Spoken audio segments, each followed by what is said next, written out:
خوالي لي صك الطلايب وانس وجاه نقسم قسم ما صابت قلوبكم كنا على خط الابرقسه يكني السرحان اهبل واغني والفكر يعجب مفنا وجت الغيوم وهلت الفكره بالامزال ذكرت الذي ما خيب بيوم اللي ظنا خوالي خوالي ما اسند الضايق البلشان خوالي حسامي لا دحم ما قف معنا خوالي حسامي لا دحم ما قف معنا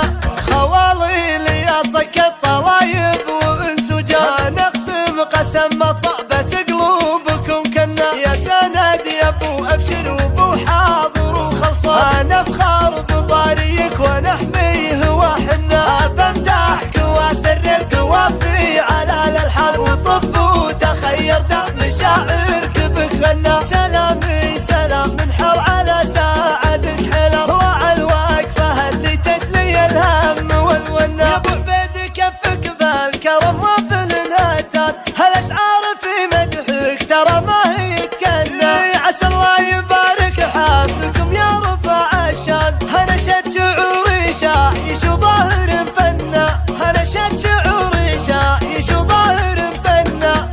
كيف ما طرب وانور عسى سنين مديده طيب فعل تشهد الجيران وكبار وصغاري اخو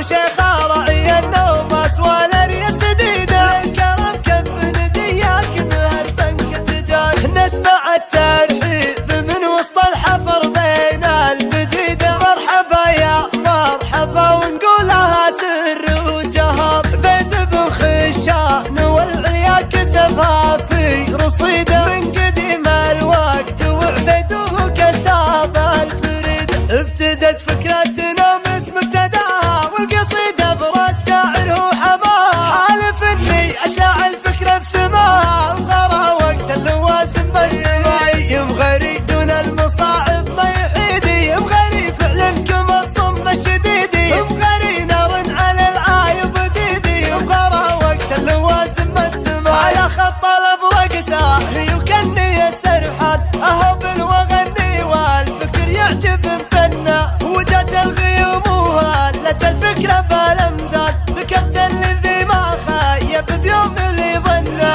خوالي خوالي ما اسند الضايق البلشان خوالي حسامي لا دحم ما قف معنا خوالي حسامي لا دحم ما قف معنا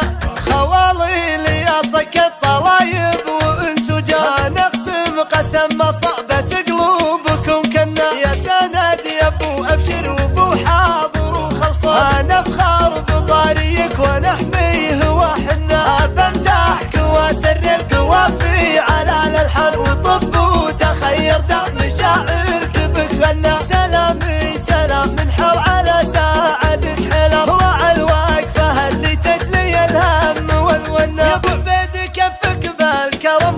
وبالانهتان هالاشعار في مدحك ترى ما هي تكنى عسى الله يبارك حافلكم يا رفع الشان هنشد شعوري شايش وظاهر فنا هنشد شعوري شايش وظاهر فنا كيف ما طرب وانور عسى سنين مديده طيب فعل تشهد الجيران وكبار وصغاري اخو شيخه راعي النوم اسوال